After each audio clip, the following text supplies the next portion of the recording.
A história da invenção do avião. Desde o início da humanidade, um dos nossos maiores desejos tem sido doar como os pássaros, um símbolo de liberdade, de graça e mistério. As tentativas mais antigas de voo baseavam-se na imitação de pássaros, com muitos deles arriscando a própria vida em tentativas com penas presas aos braços e pernas, se atirando de penhascos, tentando corajosamente transformar o sonho em realidade. Eles realmente tentavam de tudo.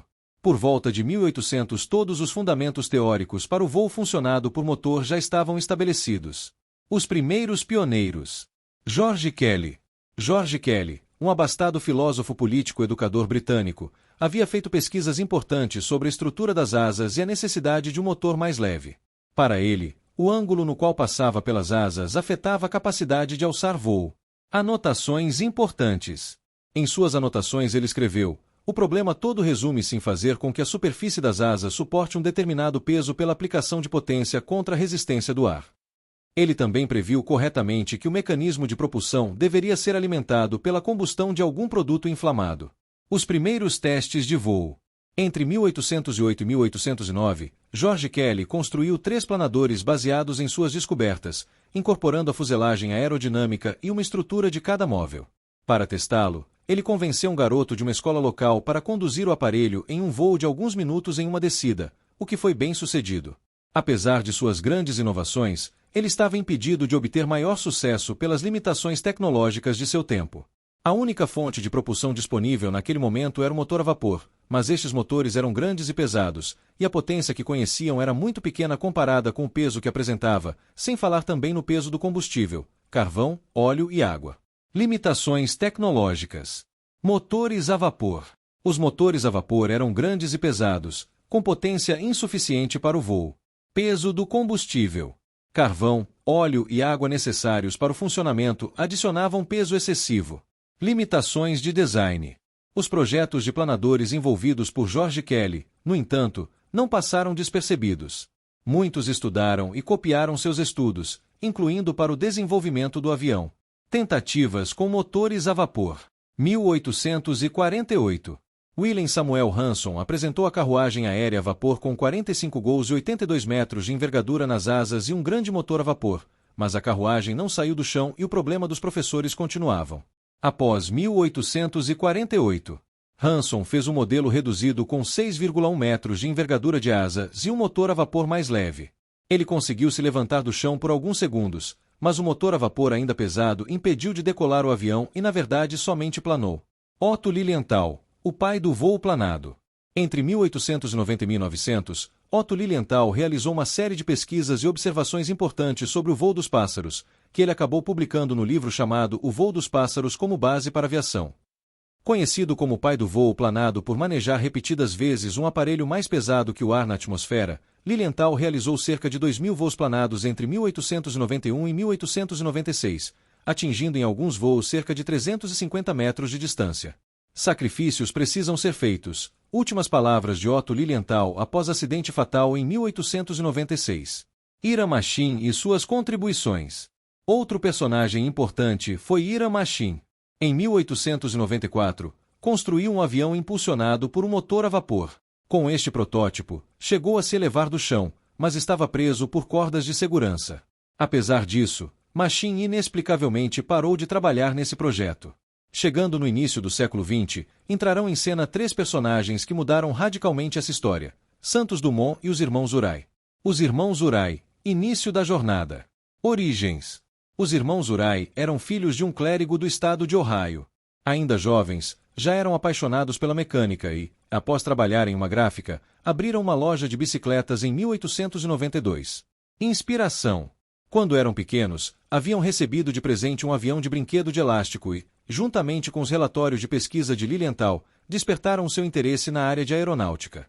Inovações. Muitos planadores foram construídos e testados por eles. Uma das principais inovações do projeto dos irmãos foi o controle de leme e o acabamento de superfície das asas, que era feito por cabos, permitindo a aeronave permanecesse em nível enquanto fazia as curvas. Técnicas inovadoras dos Wright. Os irmãos haviam observado como os pássaros estabelecem equilíbrio em voo, inclinando uma asa para cima e outra para baixo. Realizando experimentos em caixas de papelão, conseguiram duplicar essa ação, elevando um lado e depois o outro, mudando a estrutura dinâmica sem sacrificar a rigidez. Muitos até hoje consideram os irmãos Wright aventureiros casuais que tiveram sorte no lugar e na hora certa, mas também foram meticulosos científicos. Pesquisaram e anotaram meticulosamente padrões de fuselagem e de configurações de asas e construíram o primeiro túnel de vento em sua oficina. Preparação para o voo histórico. 1900. Os Wright estavam preparados para colocar suas pesquisas em prática. Eles construíram um planador não motorizado utilizando o projeto de arqueamento de asa. De 1901 a 1902. Após uma série de voos testes em uma praia deserta na Carolina do Norte, pegaram suas anotações e dedicaram os anos de 1901 e 1902 a aprimorar seu projeto. 1903. O projeto estaria pronto para voar em 1903. No dia 14 de dezembro de 1903, eles retornaram para Kitty Hawk para a primeira tentativa de voo com seu avião, o Flier. O Wright Flier. Estrutura. Era um protótipo completo com suporte e estrutura de madeira e lona. Apresentava uma envergadura de 12,3 metros e um peso vazio de 274 quilos. Motor. Eles haviam projetado um motor específico para o protótipo sob medida. Era um motor de 4 cilindros em linha, similar aos dos automóveis, com 13 cavalos de potência e um peso de 81 quilos. Propulsão. O Flier também possuía hélices duplas movidas por engrenagens e correntes semelhantes a uma bicicleta, fruto de suas experiências na loja de bicicletas. Decolagem. Para impulsionar o avião na decolagem, eles utilizaram um sistema composto por um trilho e uma catapulta. Deveria estar voltada na direção contrária ao vento. Um dos motivos era a baixa potência do motor, com apenas 13 cavalos, quando comparado ao motor do 14 bis com 50 cavalos. O voo histórico dos Wright. 14 de dezembro de 1903. A primeira tentativa de voo foi com Wilbur, mas assim que decolou, o avião caiu na praia. Apesar de Wilbur se ferir, o avião ficou pouco danificado. 17 de dezembro de 1903. Apenas 3 dias depois, eles retornaram com o Flier para uma nova tentativa, mas agora sob comando de Orville. Dessa vez, o Flier voou. Santos Dumont era filho de um próspero produtor de café. Passou a infância realizando reparos de máquinas da fazenda e das inovadoras locomotivas. As leituras das obras de Júlio Verne despertavam em Santos Dumont o desejo de conquistar o ar, e os submarinos e balões transatlânticos que o escritor previu em suas obras exerceram uma profunda influência no inventor. Em 1892, Dumont iniciou um período de formação em Paris, onde estudou física e mecânica. Retornou novamente a Paris em 1897, independente e herdeiro de uma imensa fortuna, para ter aulas de pilotagem de balões aos 24 anos.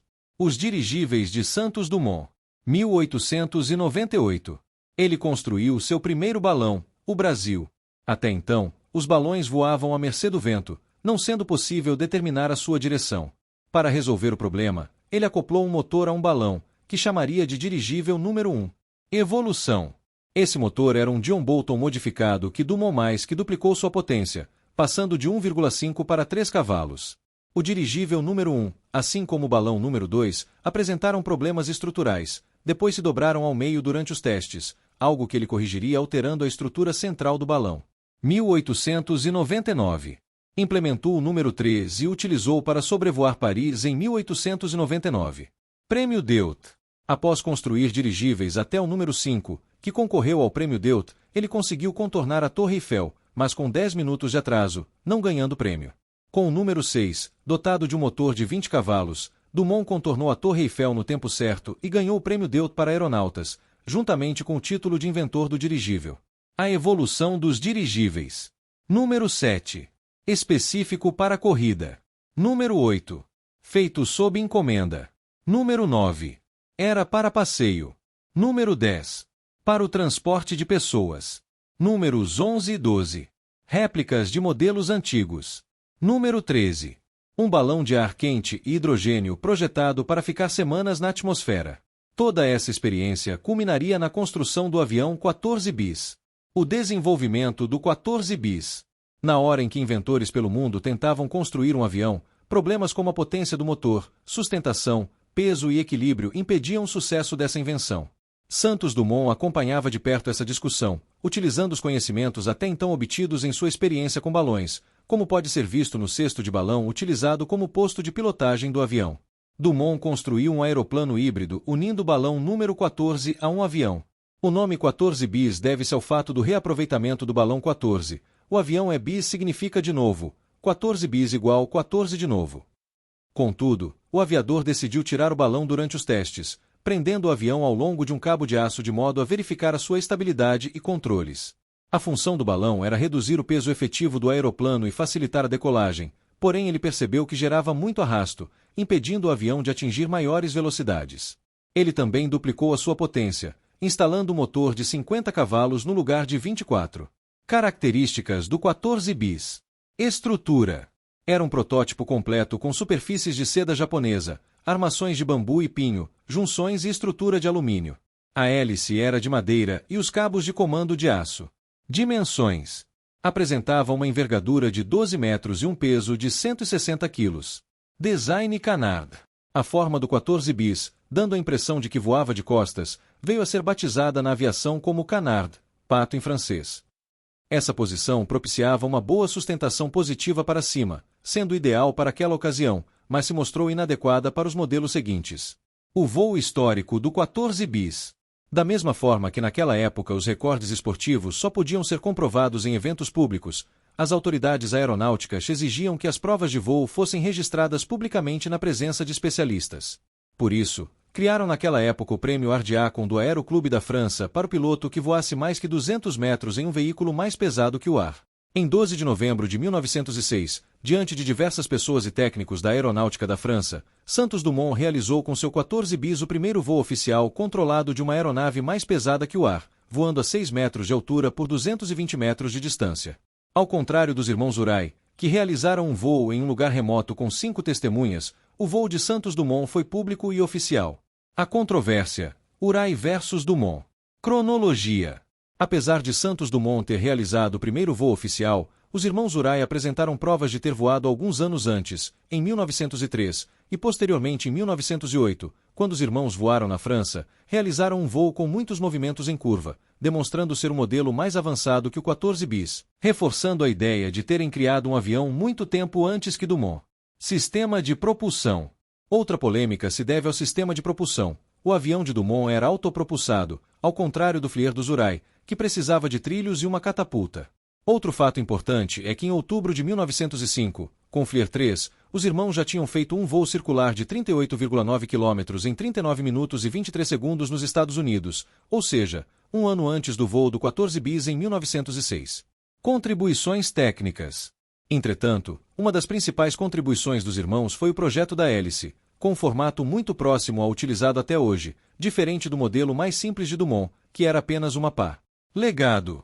Mas o que importa mesmo é que Santos Dumont fez muito mais para o rápido desenvolvimento da aviação, pois ele disponibilizou seus projetos em jornais da época, algo que os irmãos Wright não fizeram, protegendo por patentes e processando quem tentasse trabalhar com essa invenção. Essa atitude de Dumont colocou todo mundo na área da aviação, acelerando em muitos anos o desenvolvimento dos aviões modernos. Conclusão.